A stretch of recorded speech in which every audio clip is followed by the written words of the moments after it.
Welcome to competitive exams corner banking awareness series కు స్వాగతం. ఈరోజు సెకండ్ డే సెకండ్ లెసన్ ని మనము డిస్కస్ చేయబోతున్నాం. సో అంతకంటే ముందుగా నేను బ్యాంకింగ్ అవేర్నెస్ సిరీస్ నిన్న అంటే 12th జూలై 2024న స్టార్ట్ చేయడం జరిగింది. లెసన్ 1కి సంబంధించిన లింక్ని నేను కింద ప్రొవైడ్ చేస్తాను, కావాలంటే మీరు వెళ్ళి వాచ్ చేసుకోవచ్చు. బట్ ఒకసారి నేను రివైజ్ చేస్తాను లెసన్ 1లో ఏం చెప్పానని చెప్పి. సో మనకు బ్యాంకింగ్ అవేర్నెస్ సిరీస్లో భాగంగా నేను ఫైనాన్స్ అంటే ఏంటి, మనీ అంటే ఏంటి, అక్కడి నుంచి తర్వాత బ్యాంకుల యొక్క పాత్ర ఏంటి ఇండియన్ ఎకానమీలో అన్నంత వరకు ప్రతి ఒక్క అంశం కూడా నేను ఈ బ్యాంకింగ్ అవేర్నెస్ సిరీస్లో ఎక్స్ప్లెయిన్ చేయడానికి ప్రయత్నిస్తాను. నా యొక్క ఐడియాస్ని, నా యొక్క థాట్స్ని మీతో షేర్ చేసుకోవడానికి ప్రయత్నిస్తాను. దీనికి సంబంధించి ప్రతిరోజు ఒక లెసన్ వైజ్ వీడియోని అప్లోడ్ చేస్తాను. ప్రతిరోజు సాయంకాలం 7 గంటలకు ఒక లెసన్, ఈ సిరీస్లో భాగంగా ఒక వీడియో అనేది మీకు అందుబాటులో ఉంటుంది కాంపిటేటివ్ ఎగ్జామ్స్ కార్నర్ ఛానల్లో. అండ్ ఈ సిరీస్లో ఉన్న వీడియోస్ అన్నీ అయిపోయిన వెంటనే ఇంపార్టెంట్ బిట్స్ కూడా నేను మీకు ఇస్తాను. ఇది ఎవరికి ఉపయోగము అంటే నా దృష్టిలో ప్రతి ఒక్కరికి ఉపయోగం. ఫైనాన్స్ గురించి ఎంత అవగాహన ఉంటే మనము అంత ఎర్న్ చేసుకోవచ్చు, మన దగ్గర ఉన్న సంపద అంత రెట్టింపు చేసుకోవచ్చు అనేది నా ఒపీనియన్. సో ఈ యొక్క అవేర్నెస్ సిరీస్ మీకు చాలా వరకు అవగాహన కల్పిస్తుందని నేను నమ్ముతున్నాను. అండ్ నిన్న లెసన్ 1 విషయానికి వస్తే నేను ఫైనాన్స్ అంటే ఏంటి, మనీ అంటే ఏంటో నేను మీకు చెప్పాను. ఒకసారి షార్ట్గా నేను రివైజ్ చేస్తాను.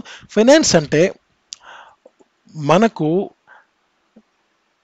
అదొక ప్రపంచం. అంటే ఫర్ ఎగ్జాంపుల్ ఫైనాన్స్ అనే పదం అర్థం అనుకుంటే మనీ అనేది అందులో ఒక కంట్రీ మాత్రమే. అంటే ఫైనాన్స్కి సంబంధించి చాలా చాలా యాక్టివిటీస్ ముడిపడి ఉంటాయి. ఫైనాన్స్ అనే పదంకి కింద చాలా మనకు విశ్లేషణ ఉంటుంది, కానీ మనీకి సంబంధించి విశ్లేషణ చాలా తక్కువ. కేవలం ట్రాన్సాక్షన్స్ కానీ క్యాష్ కానీ ఈ విషయాలు మాత్రమే మనీ కిందికి వస్తాయన్నమాట. ఫైనాన్స్ అలా కాదు, ఫైనాన్స్లో చాలా చాలా అంశాలు ముడిపడి ఉన్నాయి. సో అందుకే మన ఆర్థిక మంత్రి పేరు ఫైనాన్స్ మినిస్టర్ అంటారు తప్ప మనీ మినిస్టర్ అని పిలవరు. సో ఫైనాన్స్ ఇస్ చాలా పెద్ద పదం మనీతో పోల్చుకుంటే. బట్ మనీ అన్నది ఫైనాన్స్లో ఒక భాగం. ఐ రిపీట్, ఫైనాన్స్లో మనీ అనే పదం ఒక భాగం. సో దీనికి సంబంధించిన ఇంపార్టెంట్ అనాలిసిస్ అనేది నేను ఇవ్వడం జరిగింది. ఈరోజు నేను లెసన్ స్టార్ట్ చేయడానికంటే ముందు నిన్న ఒక టేబుల్ని ఇవ్వడం జరిగింది.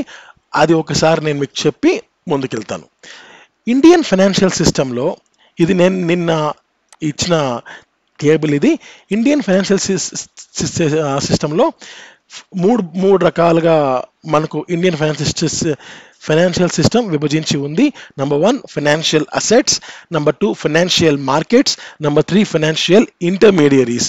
ఫైనాన్షియల్ అసెట్స్ లో మనకు ప్రైమరీ మరియు secondary, or direct or indirect. Financial మార్కెట్స్లో మనీ మార్కెట్ మరియు క్యాపిటల్ మార్కెట్. ఫైనాన్షియల్ ఇంటర్మీడియరీస్లో ఆర్గనైజ్డ్ ఉంది, అన్ఆర్గనైజ్డ్ ఉంది. అండ్ దీంట్లో ఆర్గనైజ్డ్లో అగైన్ బ్యాంకింగ్ ఉంది, నాన్ బ్యాంకింగ్ కూడా మనకు కనపడుతుంది. సో ఫైనాన్స్ అంటే ఇండియాలో మేజర్గా గుర్తొచ్చే పదం ఏంటి అంటే బ్యాంకింగ్. మన దగ్గర ఒక 10 రూపాయలు ఉన్నాయి, ఏదో ఒక 100 రూపాయలు ఉన్నాయి అంటే సరే ఏదైనా బ్యాంకులో మనము డిపాజిట్ చేసుకుందామా, లేదా ఒకరికి మనం పంపించాలన్నా బ్యాంక్ హెల్ప్ కావాలి, ఒకరి నుంచి రిసీవ్ చేసుకోవాలన్నా బ్యాంక్ హెల్ప్ కావాలి, లోన్ బ్యాంక్ హెల్ప్ కావాలి. సో ఇలా ప్రతి ఒక్క ఫైనాన్షియల్ అంశంలో 90% బ్యాంకుల పాత్ర కీలకంగా మారింది. సో ఈరోజు అసలు బ్యాంక్ అంటే ఏంటి, దేన్ని బ్యాంక్ అంటారో ఇప్పుడు చూద్దాం. ఈ లెసన్ 2లో ఫస్ట్ మనం బ్యాంక్ అంటే ఏంటో తెలుసుకుందాం. ఇది ఒక authorised regulated financial establishment. Authorised అంటే ఏంటంటే గవర్నమెంట్ ఆఫ్ ఇండియా కొన్నిటికి అప్రూవల్ ఇస్తుంది. ఆ అప్రూవల్ ఇచ్చిన సంస్థలు మాత్రమే బ్యాంకుగా పరిగణింపబడతాయి. అలా ఆథరైజ్ చేసినవి మరియు రెగ్యులేటెడ్ అంటే అప్రూవల్ ఇచ్చిన వెంటనే అయిపోతుందా, అవ్వదు. అప్రూవల్ ఇచ్చిన తర్వాత ఆ ఆ సంస్థ యొక్క రెగ్యులర్గా వాటి పనితీరుని అబ్జర్వ్ చేస్తూ ఉంటారు ఒకరు. ఆ అబ్జర్వ్ చేయడమే రెగ్యులేషన్. ఆ బ్యాంకుకి సంబంధించి ఫైనాన్షియల్ అంశాలకు సంబంధించి ముఖ్యంగా ఈ బ్యాంకులకు సంబంధించి అలా అబ్జర్వేషన్ ఎవరు చేస్తారు అంటే reserve bank of India. It is the regulator. So దీన్ని బ్యాంకర్స్ బ్యాంక్ అంటారు, అంటే బ్యాంకులకే బ్యాంక్ అన్నమాట రిజర్వ్ బ్యాంక్ ఆఫ్ ఇండియా. ఈ వీటిని రెగ్యులేట్ చేస్తూ ఉంటుంది, వీటిని అబ్జర్వ్ చేస్తూ ఉంటుంది. సో ఆథరైజ్డ్ అయినాయి అండ్ రెగ్యులేటెడ్ ఫైనాన్షియల్ ఎస్టాబ్లిష్మెంట్ని మనం బ్యాంక్ అని పిలుస్తాము. ఇది బ్యాంకింగ్ ఫైనాన్షియల్ లాంగ్వేజ్లో. అండ్ ఫైనాన్షియల్ ఇంటర్మీడియరీ అంటే మధ్యవర్తి తత్వం. సో అంటే టర్నింగ్ డిపాజిట్స్ టు లెండింగ్. అంటే ఒక ఏ అనే వ్యక్తి ఉన్నాడు, ఏ అనే వ్యక్తి దగ్గర ఒక 1000 రూపీస్ ఉంది. 1000 రూపీస్ బ్యాంకులో నేను డిపాజిట్ చేస్తే నాకు కాస్త ఇంట్రెస్ట్ వస్తుంది కదా అని చెప్పి 1000 రూపీస్ని బ్యాంకుకి వెళ్ళి బ్యాంకులో ఆయన అకౌంట్లో డిపాజిట్ చేసుకున్నాడు. తర్వాత బి అనే వ్యక్తి కూడా బ్యాంక్ వచ్చాడు. బి అనే వ్యక్తి బ్యాంక్ వచ్చి నాకు అర్జెంటుగా 200 రూపాయలు అంటే 200 రూపీస్ నాకు లోన్గా కావాలి, ఇవ్వండి అంటారనమాట. సో ఇక్కడ ఈ యొక్క 1000 రూపీస్ ఏ నుంచి తీసుకున్న అమౌంట్లో 200 రూపాయలు బి అనే వ్యక్తికి అప్పుగా ఇస్తారనమాట. So turning deposits to lending. ఇప్పుడు ఏం చేస్తారంటే ఈ ఏ అనే వ్యక్తి బి అనే వ్యక్తి కదా, సో ఏ అనే వ్యక్తి దగ్గర నుంచి 1000 రూపీస్ తీసుకోవడం జరిగింది, బి అనే వ్యక్తికి 200 రూపాయలు ఇవ్వడం జరిగింది. ఈ ఏ అనే వ్యక్తికి కొంత ఇంట్రెస్ట్ని బ్యాంకు ఇవ్వాల్సి ఉంటుంది, బి అనే వ్యక్తి దగ్గర నుంచి ఇంట్రెస్ట్ తీసుకోవాల్సి ఉంటుంది. సో ఇక్కడ ఇంట్రెస్ట్ ఇస్తూ ఇక్కడ ఇంట్రెస్ట్ తీసుకుంటూ మిగిలిన అమౌంట్ ఏదైతే ఉంటుందో అది బ్యాంక్కి ప్రాఫిట్ అన్నమాట. ఈ యొక్క కంట్రోల్ని, ఈ యొక్క మేనేజ్మెంట్ని చేయాలి. అదే బ్యాంకింగ్ యొక్క ఉద్దేశం. చాలా సింపుల్గా చెప్పాలి అంటే bank receives money from those who want to save and lends those who need it. So చెప్పాను కదా, ఎవరైతే సేవ్ చేయాలనుకుంటున్నారో వాళ్లకు వాళ్ళ నుంచి అమౌంట్ తీసుకొని, ఎవరైతే అప్పు కావాలనుకుంటున్నారో, ఎవరైతే అమౌంట్ అవసరం అనుకుంటున్నారో వాళ్లకు అప్పు ఇవ్వడం అనేది బ్యాంకు చేసే పని. సో ఈయనకు 1000 రూపీస్కి ఒక 10 రూపాయలు 20 రూపాయలు వడ్డీ ఇచ్చారనుకుందాం.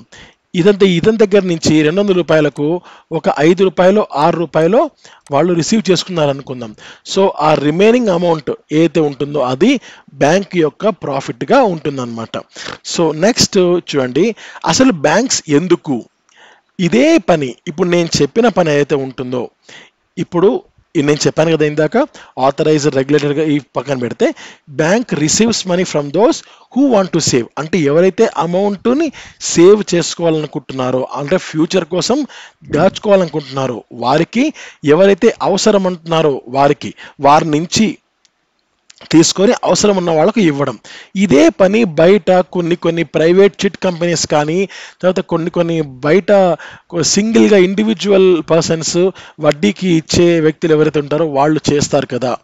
మరి బ్యాంక్ ఎందుకు అంటే before financial activities handled by money lenders.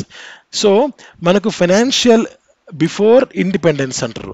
So దీనికంటే ఈ బ్యాంక్స్ కంటే ముందు ఈ financial activities handled by money lenders, అంటే ఎవరైతే అప్పు ఇస్తారో, అంటే ఎక్కువ బడా అమౌంట్ ఎవరి దగ్గర ఉంటుందో వాళ్ళు చాలా మందికి అప్పులు ఇచ్చేవాళ్ళు అనమాట.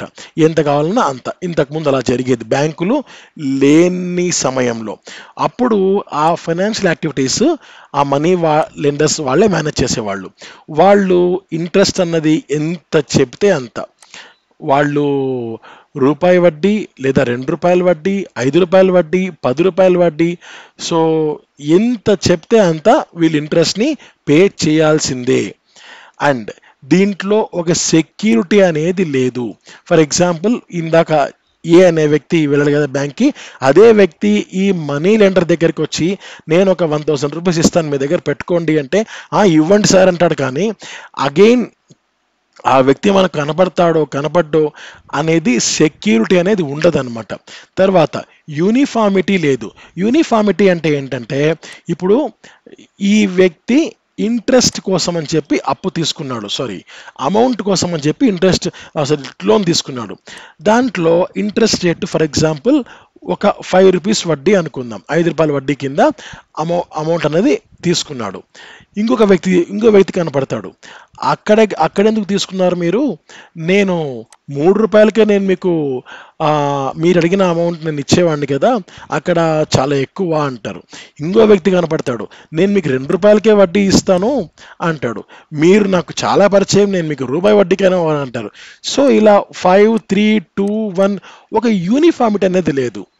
బట్ బ్యాంక్స్ అలా కాదు, 90% యావరేజ్గా ఒకే లోన్ ఇంట్రెస్ట్ని, ఒకే డిపాజిట్ ఇంట్రెస్ట్ని అవి కలిగి ఉన్నాయన్నమాట బ్యాంక్స్ పరంగా. సో అందుకే బ్యాంకుల పరంగా యూనిఫామిటీ ఉంటుంది, ఇక్కడ యూనిఫామిటీ ఉండదు. సో ఈ సమస్యల్ని అధిగమించడానికి బ్యాంక్స్ అనేవి మనకు they came in to the picture, మనకు పిక్చర్లోకి రావడం జరిగింది, అంటే లైమ్ లైట్లోకి రావడం జరిగింది. లేకుంటే ఈ అవసరం అన్నది ఉండదు. ఏదైనా సరే ఒకటి కొత్తది క్రియేట్ అయింది అంటే అది అవసరాన్ని బట్టే క్రియేట్ అవుతుంది. Yes, we need banks because of this to provide security to savings of customers. అంటే కస్టమర్స్ యొక్క అమౌంట్కి వాళ్ళ చేసుకున్న సేవింగ్స్కి రక్షణ, సెక్యూరిటీని ప్రొవైడ్ చేయడానికి బ్యాంక్స్ అవసరం. To control the supply of money and credit. మనీకి వాళ్ళు అంటే రిసీవ్ చేసుకుంటున్న మనీకి, వాళ్ళు ఇచ్చే అప్పుకి ఆ సప్లై అనేది కంట్రోల్ చేయడం అనేది అత్యవసరం.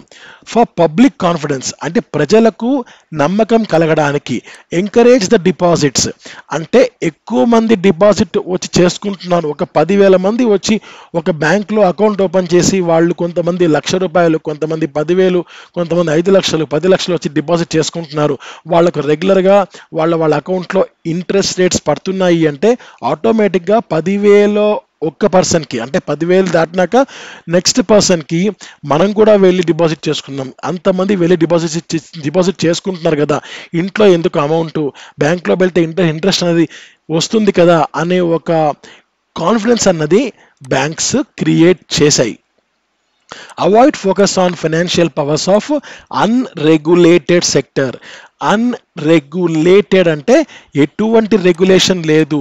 అంటే ఇప్పుడు నేను ఇందాక చెప్పాను మనీ లెండర్స్ అని చెప్పి, వీళ్ళు ఎవరైనా సరే మన దగ్గర నుంచి అధిక వడ్డీ వసూలు చేస్తున్నప్పటికీ కూడా మనము ఆర్బీఐ కానీ వేరే వాళ్ళకి మనం కంప్లైంట్ చేయలేని పరిస్థితి. బికాజ్ వాళ్ళని నమ్మడం అనేది మనకు ఎవరైతే నమ్ముతున్నారో వాళ్ళ పొరపాటు అవుతుంది అది.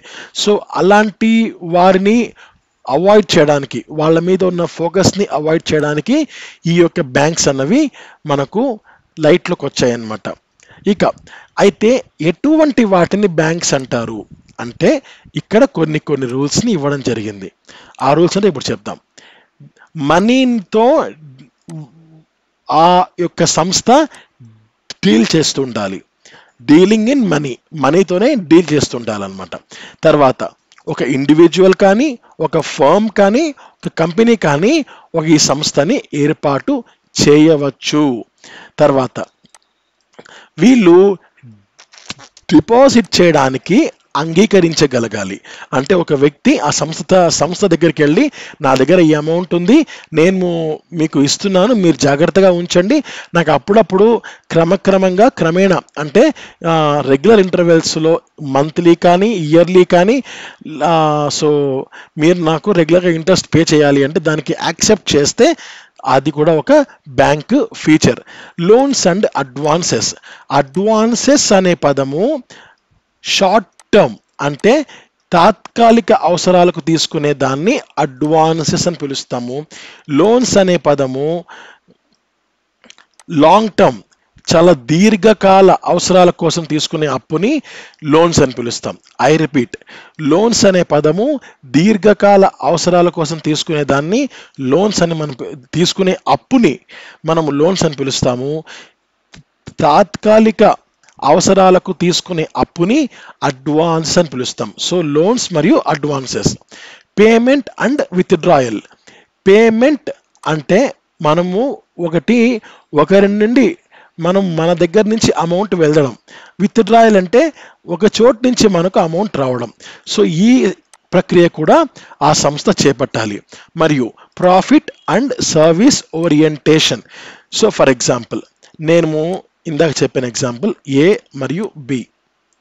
సో ఏ 1000 రూపీస్ దగ్గర, ఏ దగ్గర 1000 రూపీస్ ఉంది, బి 1000 రూపీస్ కోసం చూస్తున్నాడు. వీళ్ళకి ఎటువంటి రిలేషన్ లేదు. వాళ్ళు స్టేట్ బ్యాంక్ ఆఫ్ ఇండియా దగ్గరికి వెళ్తారు. ఇదొక బ్యాంక్ కదా, వెళ్తారు. ఏం చేస్తాడు, ఈ 1000 రూపీస్ బ్యాంకులో పెడతాడు. బ్యాంకులో పెడితే in return state bank of India ఆయనకి ఏమి ఇస్తుంది, ఇంట్రెస్ట్ని ఇస్తుంది. సో 1000 రూపీస్కి సే ఒక అంత ఇవ్వలేండి, ఒక 50 ఇస్తుంది అనుకో, ఎగ్జాంపుల్ అనుకుందాం. ఇంత ఇవ్వరు బట్ ఇస్తారు అనుకున్నాం. సో 50 రూపాయలు ఇంట్రెస్ట్ అనేది ఇవ్వడం జరుగుతుంది. ఓకే, ఇప్పుడు ఏంటంటే 1000 రూపీస్ బికి అవసరం కదా. బి బ్యాంక్ దగ్గరికి వస్తే బికి state bank of India 1000 rupees అమౌంట్ని లోన్గా ఇస్తుంది, అడ్వాన్స్గా ఇస్తుంది. అంటే అది అవసరాన్ని బట్టి లోన్స్ అడ్వాన్స్ అనేది short term long term base మీద ఉంటుంది. అది పెద్ద మ్యాటర్ కాదు. ఓకే, ఆ లోన్గా ఇస్తుంది అనుకుందాం. సో లోన్గా ఇస్తుంది. అప్పుడు బి ఏం చేయాలి, క్రమక్రమంగా బ్యాంక్కి ఇంట్రెస్ట్ని పే చేయాలి. ఇతను ఒక 100 రూపాయలు పే చేసినాడు అనుకుందాం. సో ఇక్కడ మీకు కాన్సెప్ట్ మీకు అర్థమైందని అనుకుంటున్నాను. సో ఏ అనే వ్యక్తి 1000 రూపీస్ని బ్యాంకుకు ఇచ్చాడు డిపాజిట్ చేయమని చెప్పి. ఇన్ రిటర్న్ బ్యాంకు ఏ అనే వ్యక్తికి 50 రూపాయలు వడ్డీ ఇవ్వడం జరిగింది. ఇన్ ద సేమ్ వే బికి అమౌంట్ అత్యవసరం, అందుకు బి బ్యాంకుకి అప్రోచ్ అయితే బి బ్యాంకుకు 1000 రూపాయలు లోన్గా ఇచ్చింది. ఈ 1000 రూపాయలే ఏ 1000 రూపాయలు బికి లోన్గా ప్రొవైడ్ చేసింది. So A state bank of ఇండియాకు అతను డిపాజిట్ చేసిన 1000 రూపాయలకు గాను 50 రూపాయలు ఇంట్రెస్ట్గా పే చేస్తుంది. బి నుంచి స్టేట్ బ్యాంక్ ఆఫ్ ఇండియా అతనుకి ఇచ్చిన 1000 రూపీస్ లోన్కి గాను 100 రూపాయలు వడ్డీగా రిసీవ్ చేసుకుంటుంది. అంటే 1000 రూపాయలు కామన్, ఇతనుకు 50 రూపాయలు ఇచ్చింది, ఇతని నుంచి 100 రూపాయలు రిసీవ్ చేసుకుంది. అంటే 100 రూపాయలు బి నుంచి రిసీవ్ చేసుకొని 50 రూపాయలు మాత్రమే ఏకిస్తే ఆ రిమైనింగ్ 50 రూపాయలు ఏదైతే ఉంటుందో అది బ్యాంకు యొక్క ప్రాఫిట్ అన్నమాట. ఓకే, సో డిపాజిట్ని ఎంకరేజ్ చేయాలి, లోన్స్ని ఎంకరేజ్ చేయాలి. ఈ రెండింటిని ఎంకరేజ్ చేస్తూ అందులో లాభాన్ని ఆర్జించే ఒక సంస్థగా బ్యాంక్ అన్నది ఉండాలి. మరియు సర్వీస్ ఓరియంటేషన్. సో ఆ బ్యాంకు సర్వీస్ని అందివ్వాలి, సర్వీస్ని అందిస్తూ ప్రాఫిట్ని వాళ్ళు లాభాన్ని పొందాలి. సో అలాంటి అంటే ఫర్ ఎగ్జాంపుల్ ఇప్పుడు బీకు ఎక్కడ పడితే బయట అయితే ఇష్టం వచ్చినట్లు వాళ్ళు వడ్డీ చార్జ్ చేస్తారు. బట్ బ్యాంక్ అయితే ఒక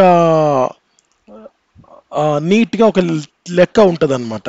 సో అందుకని చెప్పి బి ఖచ్చితంగా స్టేట్ బ్యాంక్ ఆఫ్ ఇండియాని అప్రోచ్ అయితే 100 రూపాయలు కట్టమని చెప్తారు. 100 రూపాయలు కడితే అందులో 50 రూపాయలు స్టేట్ బ్యాంక్ ఆఫ్ ఇండియా వద్ద ఉంచుకొని మిగిలిన 50 రూపాయలు ఇదిగోండి ఏ గారు మీ వడ్డీ తీసుకోండి అని చెప్పి వడ్డీ ఇస్తారు. సో ఇక్కడ ఏ లాభపడ్డాడు, స్టేట్ బ్యాంక్ ఆఫ్ ఇండియా లాభపడింది. మరియు బి కూడా అవసరానికి అమౌంట్ వచ్చింది కదా అని చెప్పి బి కూడా లాభపడ్డాడు అనమాట. సో ఇది మనకు బ్యాంకింగ్ ప్రాసెస్ ఇలా కొనసాగుతుంది. సో ఇలా profit and service orientation ever increasing. So banking అనేది బ్యాంక్ అనేది ఎవర్ ఇంక్రీజింగ్. సో వారు చేసే సర్వీసెస్ అన్నవి అవి ఇంక్రీజ్ అవుతూనే ఉన్నాయి. సో ఫస్ట్ వాటికి సంబంధించి నేను నెక్స్ట్ సైడ్లో ఉన్నాయి చెప్తాను, ఇప్పుడు నేను స్కిప్ చేస్తున్నాను. సో కనెక్టింగ్ లింక్, సో చెప్పాను ఇందాక, ఈ ఒక డిపాజిటర్కి తర్వాత లోన్స్ తీసుకున్న వ్యక్తికి మధ్య లింక్ని వాళ్ళు కనెక్ట్ చేసి 50 రూపీస్ని ఇక్కడ వాళ్ళు ప్రాఫిట్ని ఆర్జించారు. సో ఆ లింక్ క్రియేట్ చేయడం కూడా బ్యాంకులో one of the feature. Not to be a subsidiary to any other business. Subsidiary అంటే మనకు ఒరిజినల్ బ్యాంక్ అనేది ఉంటుంది, దాని సబ్సిడరీ ఉంటుంది. ఫర్ ఎగ్జాంపుల్ మనం స్టేట్ బ్యాంక్ ఆఫ్ ఇండియా తీసుకోండి, ఇంతకుముందు స్టేట్ బ్యాంక్ ఆఫ్ మహారాష్ట్ర ఉండేది, స్టేట్ బ్యాంక్ ఆఫ్ హైదరాబాద్ ఉండేవి. సో ఇలా రకరకాలు ఉండేవి. బట్ అవన్నీ లేకుండా చేసి only state bank of India మాత్రమే ఇప్పుడు ఉంచడం జరిగింది. సో ఇది బ్యాంకుకి సంబంధించింది. సో ఏ ఒక్క వేరే వ్యాపారానికి కూడా ఈ బ్యాంక్ అన్నది సబ్సిడియరీగా, అంటే ఆ బిజినెస్ కింద పనిచేసే సంస్థగా ఈ బ్యాంక్ అన్నది ఉండకూడదు. అలా అయితే ఇది బ్యాంకుగా ఉంటుంది. సో ఏ సంస్థ అయితే వేరే వ్యాపారం కింద పనిచేయదో, ఏ సంస్థ అయితే వేరే వాటి కింద పని చేయకుండా వీటన్నిటికీ సాటిస్ఫై చేస్తుందో అలాంటి దాన్ని మనము బ్యాంకుగా పరిగణిస్తాము. తర్వాత నేమ్ ఐడెంటిటీ. ప్రతి ఒక్క బ్యాంక్ ఏదైతే ఉంటుందో అది బ్యాంక్గా మారాలి అంటే ఆ నేమ్ పక్కన బ్యాంక్ అనే ఒక 4 ఆల్ఫాబెట్స్ని అది రాసుకోవాలి. For example state bank of India, union bank of India, Andhra Pragathi Grameena bank, తర్వాత తెలంగాణ కోఆపరేటివ్ బ్యాంక్, సో ఇలా Canara bank, syndicate bank, so Indian bank, అలా బ్యాంక్ అనేది పక్కన వాళ్ళు ఇంక్లూడ్ చేసుకోవాలి. అదే నేమ్ ఐడెంటిటీ, ప్రజలకు ఒక నమ్మకం కుదరడానికి. నెక్స్ట్ బ్యాంక్ అంటే ఏంటి, బ్యాంకింగ్ అంటే ఏంటి? బ్యాంకులో జరిగే ఈ యొక్క యాక్టివిటీస్ ఏవైతే ఉంటాయో ఈ యాక్టివిటీస్నే మనము బ్యాంకింగ్ యాక్టివిటీ అంటాం. సో ఆ యాక్టివిటీనే మనము బ్యాంకింగ్ అంటాం, అంటే ఇదొక బిజినెస్ యాక్టివిటీ అన్నమాట. సో బ్యాంకుల్లో చేసే పనిని మనము బ్యాంకింగ్ అని పిలుస్తాము. సో సర్వీసెస్ కూడా చాలా ప్రొవైడ్ చేస్తున్నాయి. నేను ఇందాక చెప్పాను, ఇప్పుడు స్కిప్ చేస్తున్నాను, మళ్ళీ చెప్తాను అని చెప్పాను. ఎవర్ ఇంక్రీజింగ్ అనేది ఇప్పుడు చెప్తున్నాను, ఇక్కడికి రండి. సర్వీసెస్, సో ఇంతకుముందు కేవలం ఒకరి దగ్గర నుంచి అమౌంట్ తీసుకోవడం, ఇంకొకరికి అమౌంట్ ఇవ్వడం, అది మాత్రమే ఉండింది. ఇప్పుడేం చేస్తున్నారు, క్రమక్రమంగా కార్డ్స్ని ఇష్యూ చేస్తున్నారు. సో అంటే డెబిట్ కార్డ్స్ కానీ క్రెడిట్ కార్డ్స్ కానీ, ఆ డెబిట్ కార్డ్స్లో కూడా వైఫై కార్డ్స్ వచ్చాయి. సో మన పెట్రోల్ బంక్స్లో కానీ షాపింగ్ మాల్స్లో కానీ జస్ట్ ఆ కార్డ్స్ని మనం స్వైప్ చేయకర్లా, జస్ట్ మనం అలా ఆ మిషన్ దగ్గరికి వెళ్ళి చూపిస్తే ఆటోమేటిక్గా మన డీటెయిల్స్ అక్కడికి వెళ్ళిపోతాయి. సో మనము పాస్కోడ్ ఎంటర్ చేస్తే ఆటోమేటిక్గా అమౌంట్ని మనం పే చేసేయచ్చు ఈజీగా. సో అలాంటి నూతన కార్డ్స్ని ప్రవేశపెడుతున్నాయి. తర్వాత లాకర్ సిస్టమ్, మన గోల్డ్ని అండ్ అలాంటి ఆభరణాలని మనము దాచుకోవడానికి లాకర్ సిస్టమ్ కూడా అందుబాటులో ఉంది. ఏటీఎంస్ అందుబాటులోకి తీసుకొని వచ్చారు. ఏటీఎంస్లో కూడా ఇంతకుముందు విత్డ్రా మాత్రమే ఉండింది, ఇప్పుడు మనం ఏటీఎంస్లో అమౌంట్ని డిపాజిట్ చేసుకోవచ్చు. తర్వాత ఏటీఎంస్లో మన పాస్బుక్ ఎంట్రీస్ వేసుకోవచ్చు. ఇలాంటి చాలా చాలా అంశాలు కొత్తగా తీసుకొని వచ్చారు. చెక్స్ ఫెసిలిటీ తీసుకొని వచ్చారు. ఈ బ్యాంకింగ్, నెట్ బ్యాంకింగ్ కూడా ఇంతకుముందు కేవలం పెద్ద పెద్ద బ్యాంక్స్ మాత్రమే మెయింటైన్ చేసేవి, ఇప్పుడు నార్మల్ బ్యాంక్స్ కూడా నెట్ బ్యాంకింగ్ని ఆఫర్ చేస్తున్నాయి. తర్వాత వీటితో పాటుగా missed call banking, WhatsApp banking, ఇలా చాలా అంశాలు సర్వీసెస్గా ప్రొవైడ్ చేస్తున్నారు. సో వీటికి ఒక అంత అన్నది ఉండదు అనమాట. అందుకే ఇది ఇక్కడ ఎవర్ ఇంక్రీజింగ్ అని రాశారు. ఇవి ఇంక్రీజ్ అవుతూనే ఉంటాయి అన్నమాట. సో ఇప్పుడు వాట్సాప్ బ్యాంకింగ్ వస్తుందని ఎవరు ఊహించలేదు. సో వాట్సాప్ అనే ఒక యాప్ ఎక్కువగా ట్రెండ్ అయింది, ఎక్కువ మంది యూజ్ చేస్తున్నారు కనుక వాట్సాప్ బ్యాంకింగ్ అన్నది రావడం జరిగింది. రేపు మరొక యాప్ కనుక సంచలనంగా ఎక్కువ మంది యూజ్ చేస్తే ఆటోమేటిక్గా అందులో కూడా వాళ్ళ అకౌంట్స్ని క్రియేట్ చేసుకొని అందులో కూడా బ్యాంకింగ్ ఫీచర్స్ని ప్రవేశపెట్టే విధంగా, సెక్యూర్గా ఉండే విధంగా వాళ్ళు ఆలోచన చేసే అవకాశం ఉంది. అంటే వీటికి ఒక డిక్రిమెంటల్ అనేది ఉండదు. ఇట్ ఈజ్ ఎవర్ ఇంక్రీజింగ్, అవి ఇంక్రీజ్ అవుతూనే ఉంటుందన్నమాట వాటి ఫీచర్స్. నెక్స్ట్ అలా అయితేనే వాటిని బ్యాంకింగ్ అని పిలుస్తాం. తర్వాత ఇవి బ్యాంక్ కానీ బ్యాంకింగ్ యాక్టివిటీస్ కానీ బ్యాంకింగ్ రెగ్యులేషన్స్ యాక్ట్ 1949 బేసిస్ మీద ఇవి ఫామ్ అవ్వడం జరిగింది. ఓకే, ఇవి ఫామ్ అవ్వడం జరిగింది. So section 5B of banking regulations act 1949 section 5B వచ్చి ఈ బ్యాంకు యొక్క మీనింగ్ అన్నది ఎక్స్ప్లెయిన్ చేస్తుందన్నమాట. అండ్ ఈ బ్యాంకింగ్ రెగ్యులేషన్స్ యాక్ట్కి సంబంధించి మనకు వేటిని బ్యాంకింగ్ అంటారు అనేది నేను మీకు చెప్పడం జరిగింది. వీటి గురించి మరిన్ని విషయాలు లెసన్ 3లో చర్చించుకుందాం. వీటికి సంబంధించిన ఎటువంటి డౌట్ ఉన్నా కింద కామెంట్ చేయండి. ఎందుకంటే ఫ్యూచర్లో నేను కొన్ని ఈ యొక్క వర్డ్స్ నేను వాడతాను. అలాంటప్పుడు మీరు అర్థం కాకపోతే ఇబ్బంది పడే అవకాశం ఉంది. సో డౌట్ ఉంటే కింద కామెంట్ చేయండి. And thank you so much for watching this entire video, lesson 2 of this banking awareness series. So రేపు లెసన్ 3లో మరికొన్ని ముఖ్యమైన అంశాలతో కలుద్దాం. థ్యాంక్ యూ, నమస్తే, జై హింద్.